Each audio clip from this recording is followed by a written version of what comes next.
Jadi intinya nih, kalau bisa masjid-masjid harus punya dakwahnya di perketat ini tugasnya DMI mau ini ya. Jadi di absen ya. Karena ada juga masjid karena berkata Habib fungsinya sebagai sholat doang, tidak ada sering-sering ilmu kajian dulu. Terima kasih untuk itu kepada para jemaah.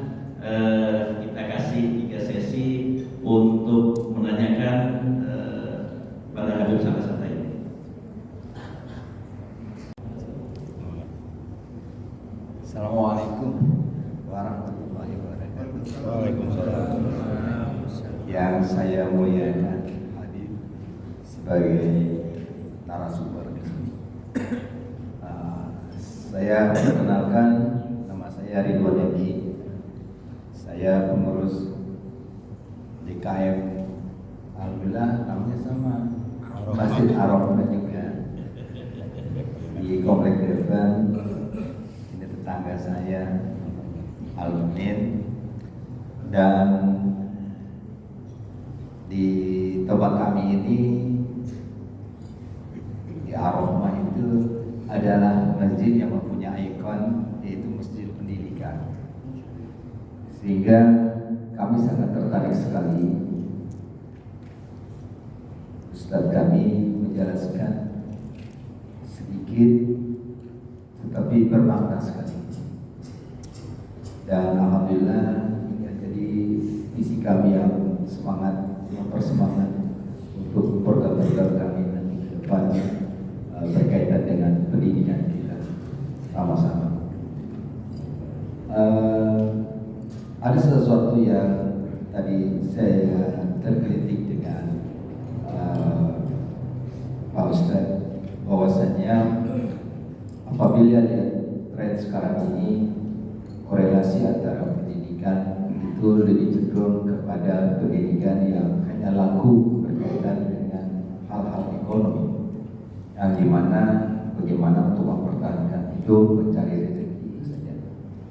Dan pendidikan pada umumnya mempertahankan bagaimana hal itu terjadi, sehingga tidak nampak dari korelasi yang berhubungan dengan spiritual.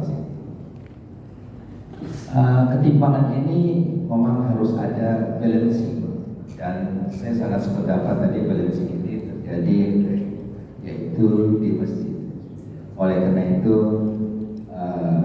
kami ingin bertanya atau barangkali lebih panjang sedikit, peranan masjid apabila dikorelasikan dengan berkaitan dengan spiritual, itu implementasinya seperti apa yang lebih lengkapnya seperti itu.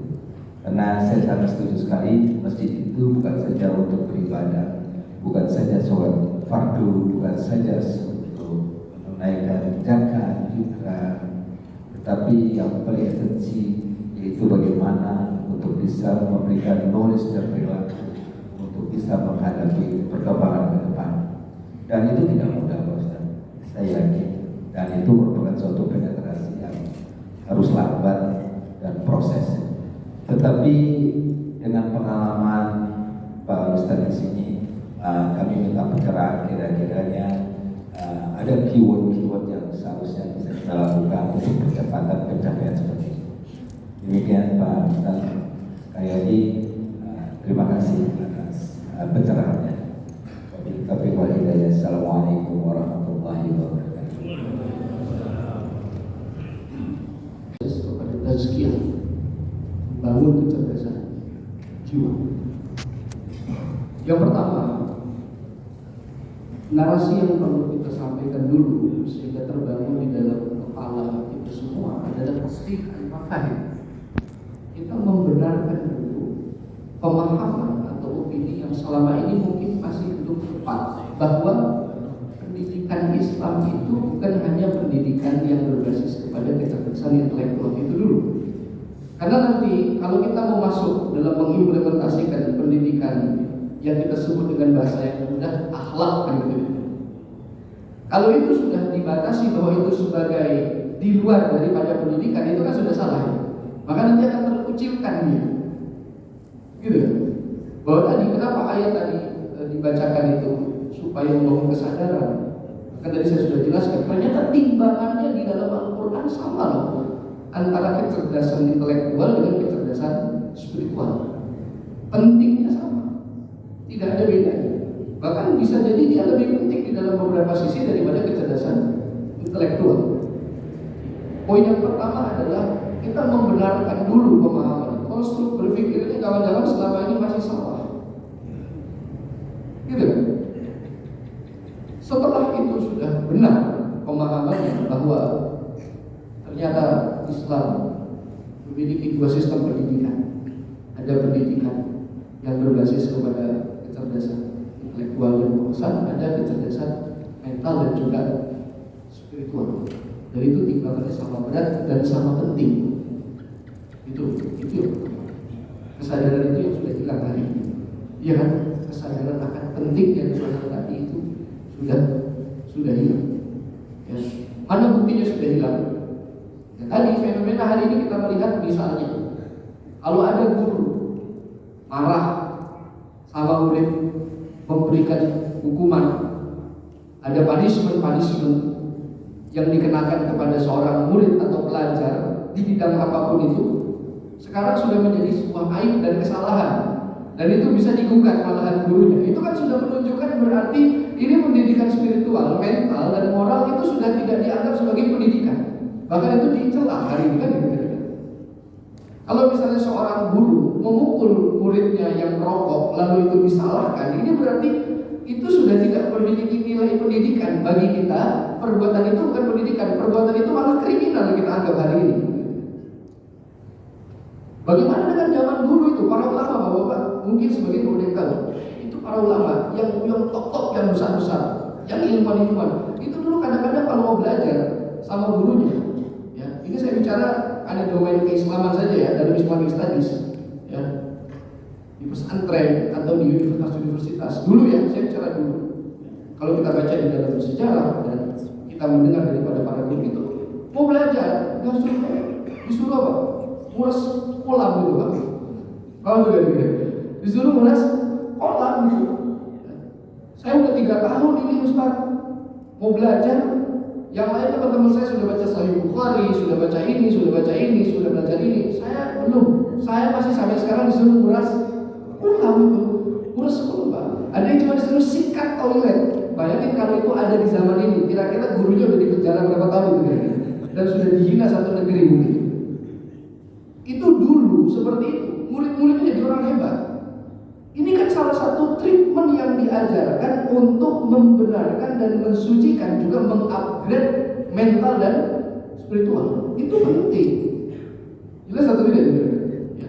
Banyak sekali hal-hal yang seperti itu bagian daripada tarbiyah pendidikan. Tapi hari ini bukan, dianggap apa? Penindasan. Hari ini bukan lagi tarbiyah. Makanya guru hari ini cuma disuruh ngajarin ilmu saja. Kalau cuma ilmu pengetahuan, kita kalah sama orang Yahudi. Saya udah dijamin. Coba aja diadu ilmunya. Tidak ada apa-apanya Pak. Hafalan mereka dengan Al-Quran dan tafsir-tafsirnya, walau mereka bukan Islam. Mau ngomong ilmu apa? Mereka kuasai semua. Kita bahkan di dalam Islam sendiri, kita nggak usah ngomong yang ilmu akal, nggak usah ngomong yang ilmu berbasis data empiris, yang berbasis teks saja, teks Al-Quran dan hadis masih kalah sama mereka yang bukan Islam. Di dalam Islamologi, mereka itu mempelajari luar biasa. Saya berani adu, bapak-bapak yang santri Islam sama mahasiswa Islamic Studies yang mempelajari Islamologi padahal dia bukan Islam. Wah, pinter-pinter. Itu baru dari sisi yang bayani, yang berbasis kepada teks. Bagaimana kalau mau yang diadu berbasis kepada data empiris? Gak ada apa-apanya kita itu. Mereka saintis, ilmuwan. Bagaimana yang mau diadu yang berbasis kepada ya nalar dan logika? Mereka semuanya belajar filsafat. Kita nih boro-boro hukum akal aja masih tabrak-tabrakan. Itu masih yang penting. Jadi yang pertama adalah yang harus dibangun. Ini saya nggak mau kemana-mana. Yang pertama yang dibangun adalah kesadaran bahwa kecerdasan spiritual itu bagian daripada pendidikan Islam. Itu dulu.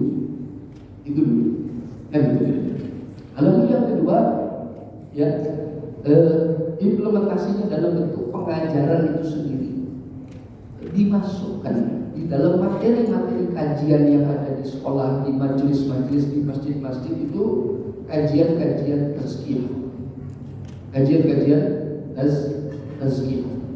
Hari ini kebanyakan kita di masjid dari ujung sampai ujung ngomongnya cuma halal haram, boleh nggak boleh kan gitu. Boleh nggak boleh, halal haram. Kalau nggak boleh nggak boleh. Kalau nggak benar, keyakinan yang benar, keyakinan yang salah. Keyakinan yang benar, keyakinan yang salah. Hukumnya boleh, hukumnya nggak boleh. Bukan itu salah, bukan. Kita juga belajar fikih kok di sini. Bukan kita mengkritik itu, jangan salah paham. Kan? Tetapi kita harus masukkan mulai pelan-pelan kajian-kajian tazkiyah, kajian-kajian yang berbasis kepada ilmu yang mencerdaskan jiwa. Itu sudah dimasukkan. Karya-karya ulama-ulama kita tuh banyak sekali. Tapi kenapa nggak mau dibaca? Kan gitu ya, banyak sekali. Itu dibaca. Itu yang kedua. Lalu yang ketiga, diterapkan nilai-nilai yang ada di dalam tazkiyah itu tadi. Ada namanya riyadhah. Ya, riyadhah itu olah jiwa. Ya, olah jiwa.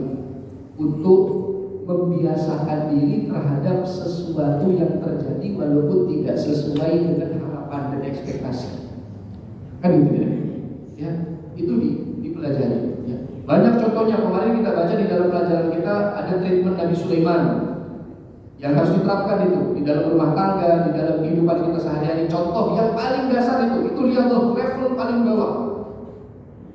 Treatment di dalam mensucikan dan mencerdaskan mental dan jiwa. Apa itu? Ketika kita berkehendak dan mampu untuk mengeksekusi kehendak kita, jangan dieksekusi. Itu salah satu contohnya. Ya, qillatul ta'am, lagi lapar jangan makan. Lagi pengen ada sesuatu yang diinginkan, uangnya ada, tapi jangan dibeli, dilawan. Ini treatment ini dulu kita pelajari, kita dipaksa dulu sama guru-guru seperti itu. Ada hukuman. Nah, masjid-masjid itu harus sudah ada seperti itu kembali.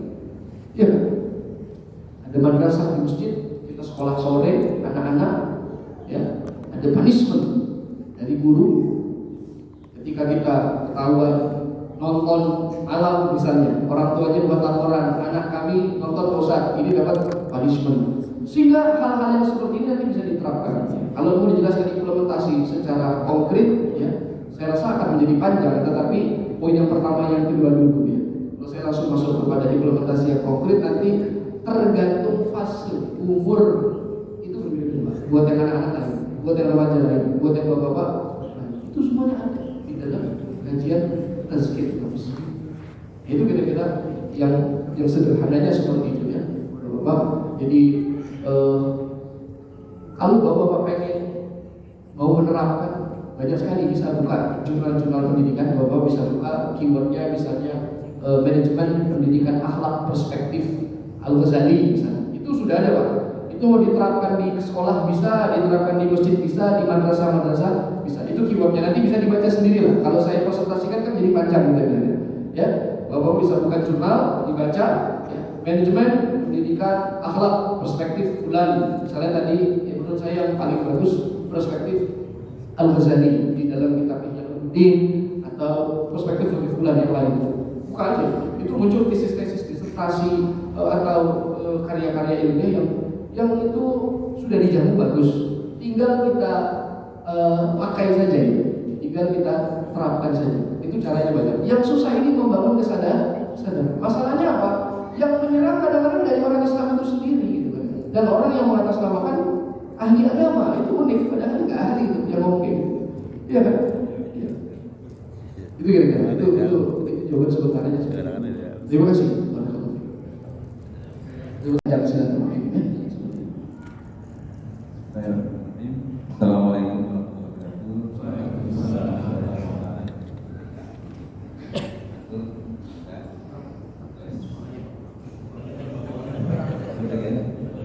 Tes. 1, 2, 3. Baik, Habib. 1, 2, 3, 4.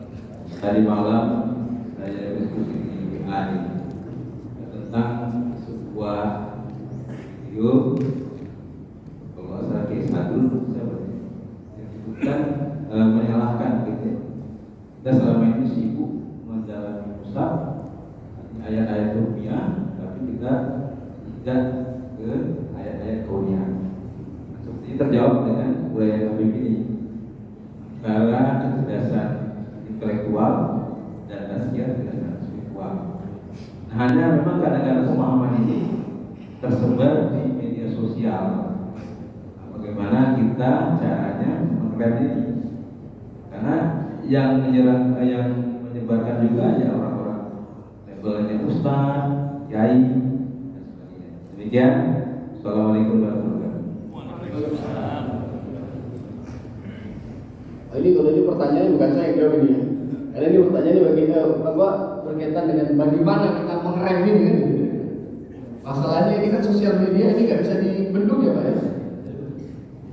Ya tadi caranya kalau kita menerapkan tadi itu, kalau anak-anak kita tidak boleh pakai handphone kecuali untuk ini, jangan dibuka kecuali untuk buka yang ini. Kalau misalnya jam bukanya jam sekian lebih dari ini dapat hukuman, lalu dibiasakan. Itu kan bagian daripada menghindari asupan-asupan informasi yang masih belum matang sehingga diterima oleh kita ini sebagai pendengar ditelan mentah-mentah berbahaya.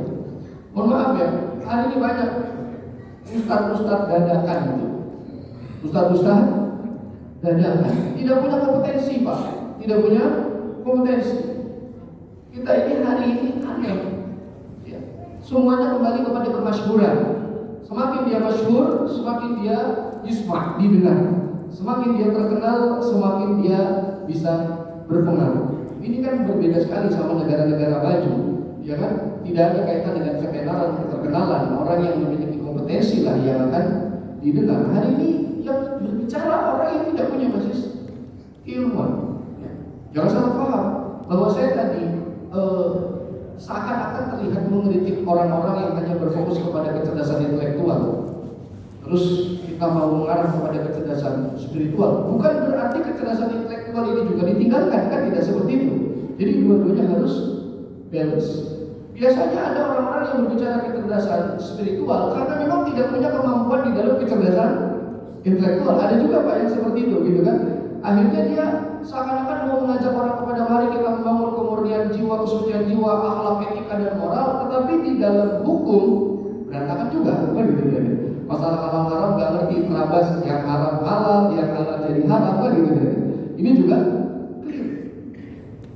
Nah, bagaimana caranya? Cara yang paling ampuh mulai dari masjid. Ya, masjid adakan talaqi, kajian keilmuan, basis-basis ya ilmu-ilmu yang fundamental itu ada di masjid. Kalau anak-anak kita dari sekarang 5 tahun ke depan itu masjid-masjid semuanya sudah mengadakan kajian-kajian ilmiah, taklim dan juga tazkiyah, ya. Besok di luar sana mereka memiliki filternya masing-masing sendiri. Jadi nggak perlu ustadz sesama ustadz ribut di sosial media. Yang sana buat narasi begini, sana lagi buat narasi begini. Tapi para pelajar semua bisa melihat ini memang nggak punya kapasitas ngomong, salah. Oh iya, ini memang ya cuma berceramah mungkin, gitu kan? Jadi ngomongnya ini yang nggak berdasar. Tapi kalau kita semuanya masih awam, ya susah kerjanya ustadz yang benar susah. Harus ngebenerin lagi, salah di sini, ngebenerin lagi. Jadi kita bangun sama-sama. Ya. Nggak ada salahnya kita bangun pusat pendidikan di masjid. Bagus sekali tadi bisa jadi role model Pak kalau ada masjid pendidikan itu ya. Jadi betul-betul masjid pendidikan. Jadi jangan tungguin sekolah dulu, jangan tungguin kuliah dulu, bayarnya mahal. Anak-anak kita kesusahan kalau yang nggak punya biaya. Tapi kalau ada masjid, insya Allah dia akomodir. Sini mau belajar apa? Ada. Al-Quran ada, mau ini ada, mau belajar ini ada. Bahkan ilmu dunianya juga dipelajari.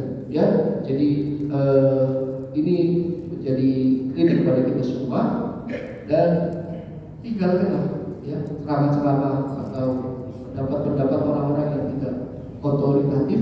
Ya, hari ini itu hanya akan menyesatkan kepada diri kita semua. Silakan Pak, ada lagi yang ingin menambahkan? Akhirnya yang ketiga.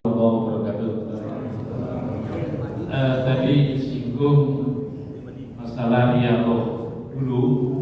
Kita waktu di pesantren tentunya kita diajarkan tentang riyadhah oleh para kiai. Salah satunya adalah puasa Senin Kamis misalnya, dengan tujuan untuk olah jiwa pada santri. Celakanya sekarang semacam itu kita dinarasikan sebagai kemarin di kasus Trans 7 misalnya, itu dianggap eksploitasi, dianggap feodalisme, dianggap suatu pengekangan, penghambaan dan lain sebagainya. Itu fenomena yang sekarang terjadi. Oleh karena itu treatment dari para kiai, para ulama dulu kita diajarkan di pesantren tentang puasa Senin Kemis, tentang puasa Daud dan sebagainya dengan tujuan membentuk karakter, membentuk jiwa seseorang tersebut. Nah, keadaan sekarang treatment apa di masyarakat kita, riyadhah apa yang mungkin Ustaz beri masukan sehingga kita menghadapi fenomena kehidupan yang sekarang ini yang sangat kompleks sekali, ini kita bisa berjalan dengan sesuai rel atau jalan agama yang semestinya. Maksud saya, pertanyaan saya adalah treatment apa, riyadhah apa yang bisa diberikan kepada kita semua untuk dapat bisa melaksanakan kegiatan seorang muslim ini. Itu saja. Terima kasih. Assalamualaikum warahmatullahi wabarakatuh. Waalaikumsalam. Sudah bergeser. Hal-hal tadi itu semua dianggap sebagai feodalisme, terus dianggap sebagai eksploitasi, dianggap sebagai penindasan dan yang lain. Itu semua tadi bagian daripada tazkiyah, bagian daripada riyadhah oleh jiwa. Ada namanya khidmah, kalau di tradisi pesantren itu ada namanya khidmah. Kalau hari ini orang cium tangan sama kiai ini disalahin gitu, kan gitu. Gimana yang disabet, kan gitu Pak ya.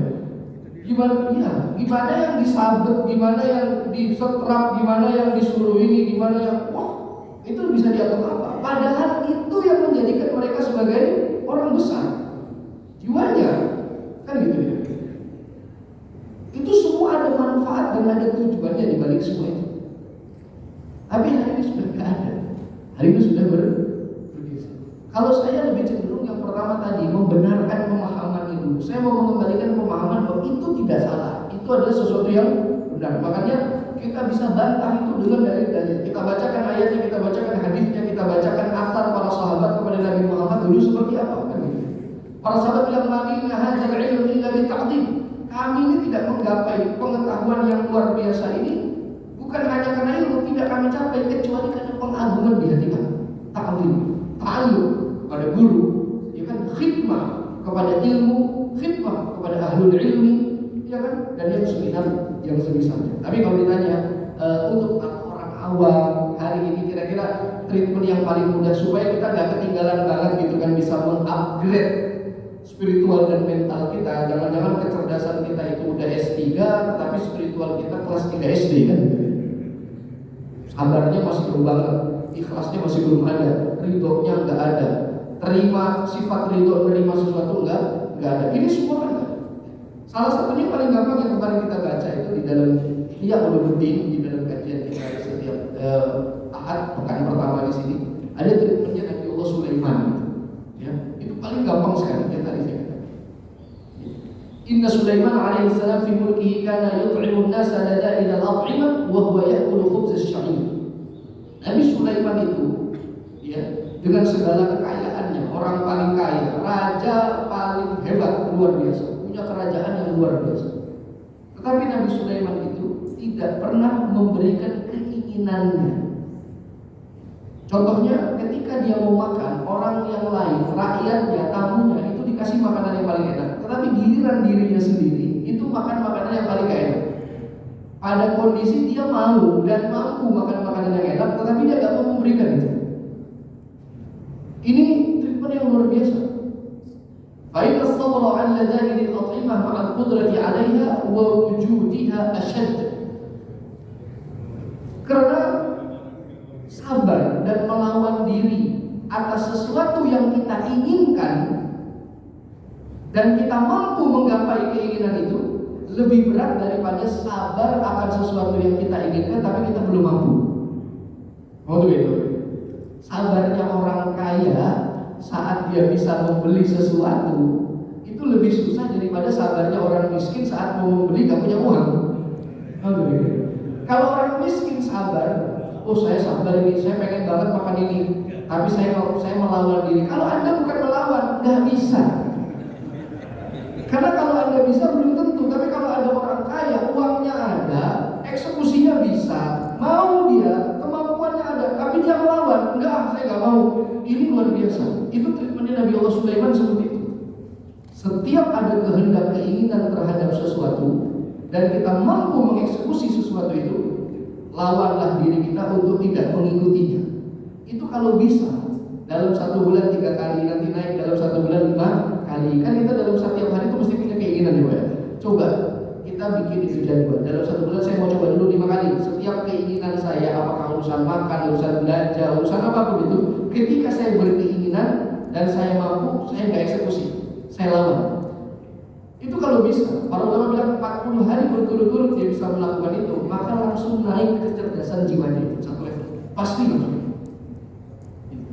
Itu kalau bisa seperti itu. Nanti outputnya apa? Outputnya yang dikatakan oleh Ali bin Abi Thalib itu, "Idza lam yakun maturid fa'arid ma yakun." Kalau kamu tidak bisa mendapatkan apa yang kamu ekspektasikan, kalau apa yang kamu harapkan tidak terjadi, maka harapkan saja apa yang terjadi. Ini kan ilmu yang memindahkan ekspektasi kepada realita. Gitu.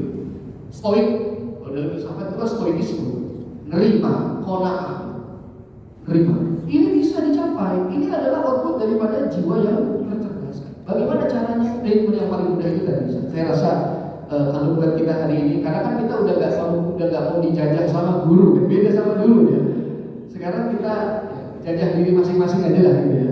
Kalau dulu kan dijajah sama mursyid, sama murabbi, sama ustaz, sama kiai, sama guru. Harus, kalau nggak kayak ini, kamu gini, kalau nggak kayak ini. Yakin aja 3 tahun membaca kitab nggak dikasih-kasih. Belum, ustaz, yang lain udah mulai menghafal ini, udah mulai konsep. Kamu sikat kamar mandi tiap hari juga. Ternyata yang hebat, yang lulus nanti orang ini katanya. Ternyata besok waktu dia kepentok sama yang nggak enak, sabarnya udah lulus, udah bisa. Tapi kalau yang enak-enak terus mainnya sudah nyaman Pak. Dikit-dikit kepentok langsung stres. Makanya hari ini banyak orang stres, walaupun pinter-pinter, karena tingkat kecerdasan jiwanya masih rendah sekali. Ini treatment yang saya terapkan kepada teman-teman di beberapa taklim di dalam kajian Tazkiyatun Nufus. Coba diatur seperti ini sendiri. Saya nggak mau intervensi. Ustadz nggak mau menjajah sekarang, karena kalau Ustadz menjajah dianggap feodal kan gitu. Sehingga mari kita menjajah diri masing-masing. Buat list.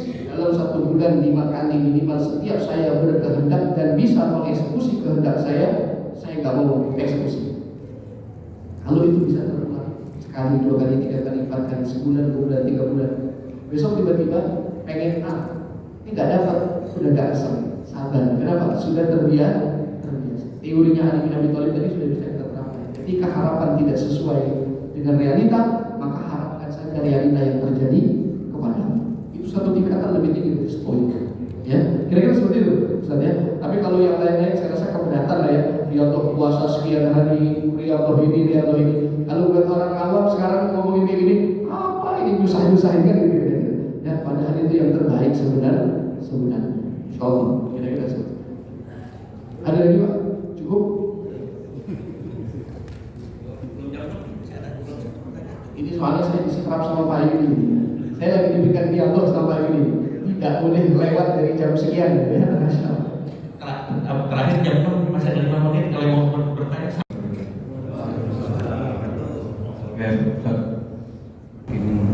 Ini makin panas. Alhamdulillah. Saya ke paparan ilmu dalam pidato tadi. Ini mungkin juga kita harus menebarkan secara sosial minimal kepada keluarga, karena keinginan itu yang bisa kita tahan belum tentu keluarga bisa menahan. Itu dari ilmu yang kita baca. Nah, apalagi ini kebetulan ada PKN di sini mengajak umat membesarkan gelombang itu menjadi suatu metode yang alhamdulillah di kajian lagi sedikit banyak yang sudah oleh Pak Yus. Nah, ini bagaimana kita mensinergikan antara diri kita, keluarga, dan sosial. Sosial pun yang masuk ke dalam keluarga lewat medsos itu memberatkan juga, karena akan mendistorsi apa yang sudah kita programkan. Nah ini kiat-kiat ini yang juga perlu disinergikan. Mungkin juga dari masjid-masjid lain ada yang mengkhususkan mengenai di sini, mengkhususkan mengenai, dan kita bisa belajar dari satu masjid yang lain. Itu tadi. Sebenarnya ini implementasi semua.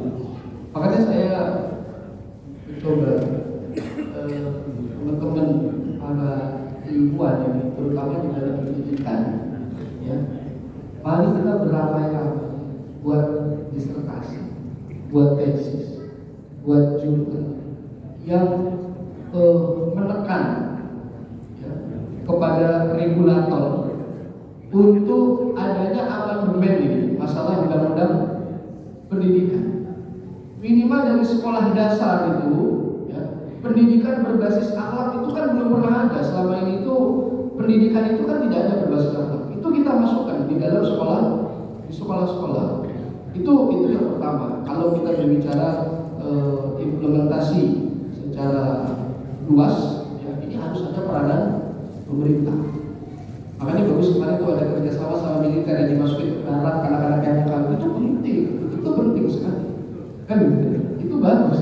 Dimasukin ke darat, ya kan? Memang harusnya seperti itu. Kalau sekolah-sekolah saya rasa yang kita harus tekan adalah pemerintah. Tekan dalam artian membangun yang bagus. Kita harus amandemen ini undang-undang pendidikan. Kita harus masukkan kurikulum akhlak, ya, berbasis tazkiyatun nafs. Di sekolah-sekolah itu harus ada. Dan itu bisa diterapkan walaupun bukan sekolah Islam. Itu bisa diterapkan karena kan ini nilai moral, nilai etika, ya kan? Ini bisa diterapkan. Harus kembalikan lagi itu punishment yang ada dari dulu, yang sekarang sudah dihapuskan. Sekarang guru salah ngomong, muridnya salah paham, Pak, sakit hati. Lah, Ustaz gak bisa ngomong. Ustaznya bikin saya sakit hati. Waduh, gimana ini kira-kira? Ya dulu kita baca kitab itu masih kecil itu. Kalau baca hatta inna itu gara-gara disabet. Itu nggak boleh, ya. Militer, Pak. Kamu ini bodoh. Pak, kemarin sudah dikasih tahu, kok sekarang malah ini berarti kamu tidak murojaah, tidak ulang. Siapa orang yang tidak ulang pelajarannya minimal 20 kali sebelum tidur, 20 kali setelah bangun tidur, tidak dinamakan sebagai pelajaran. Itu dulu kan gitu kan. Kalau sekarang, ya saya nggak boleh ini lah, jangan ini ya lah. Gurunya marah dikit, bapaknya laporin gitu ya. Ini.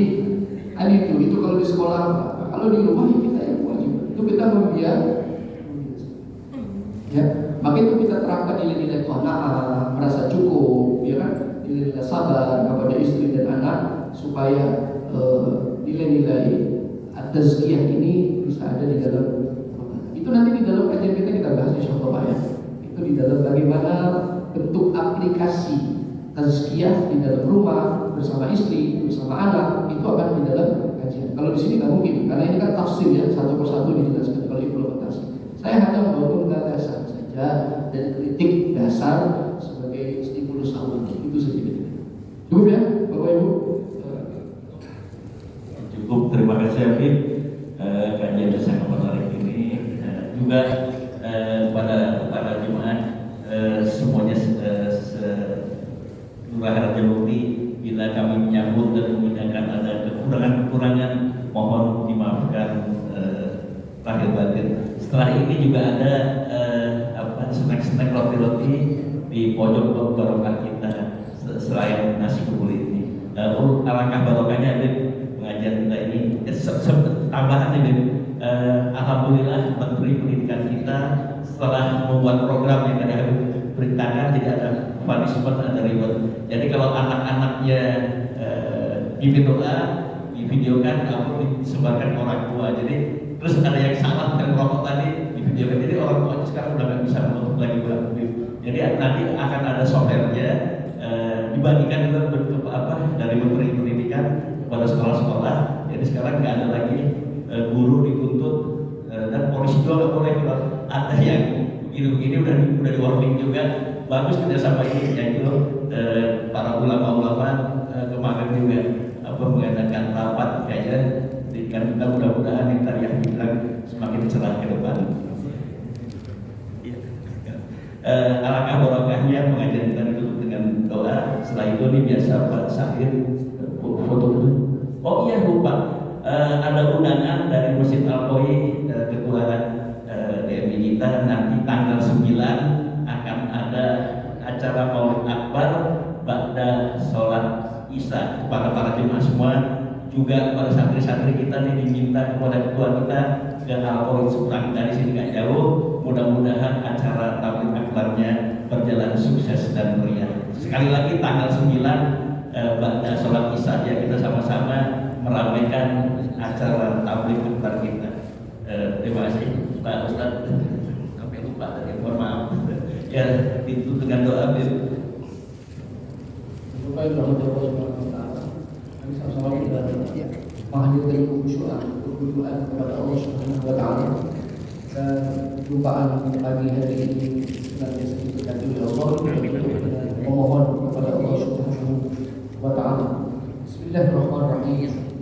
Alhamdulillahirabbil alamin, hamdan katsiran tayyiban mubarakan fihi wa yuhibbu Allah. Allahumma shalli wa sallim wa barik ala 'abdika wa rasulika sayyidina Muhammadin وعلى آله الطيبين الطاهرين. اللهم صل على سيدنا محمد النبي الأمي الحبيب المحبوب على القدر العظيم الجاه، وعلى آله وسلم تسليما صلاة تفتح لنا أبواب الرضا والتيسير وتغلق بها أبواب الشر والتعسير. أنت مولانا فنعم المولى ونعم النصير. لا إله إلا أنت سبحانك إنا كنا من الظالمين. اللهم مغفرتك أوسع من ذنوبنا ورحمتك أرجع عندنا من أعمالنا. اللهم يا غياث المستغيثين اغثنا، ويا رحيم المساكين ارحمنا. اللهم ارحم ضعفنا فإنك بنا رحيم. اللهم الطف بنا بلطفك الخفي يا لطيف ما جرت به المقادير، إنك على كل شيء قدير. اللهم أنت الأول فليس قبلك شيء، وأنت الآخر فليس بعدك شيء، وأنت علام الغيوب، وأنت على كل شيء قدير. نزه قلوبنا عن التعلق بمن دونك، واجعلنا من قوم تحبهم ويحبونك. اللهم وفقنا لما تحب وترضى من القول والعمل والنية والهدى برحمتك يا أرحم الراحمين. ربنا آتنا من لدنك رحمة وهيئ لنا من أمرنا رشدا. ربنا آتنا في الدنيا حسنة وفي الآخرة حسنة وقنا عذاب النار. وصلى الله وسلم وبارك على سيدنا محمد وآله الطيبين الطاهرين، والحمد لله رب العالمين. السلام عليكم ورحمة الله وبركاته. Waalaikumsalam warahmatullahi wabarakatuh. Sebelum bubar, mari kita foto bersama.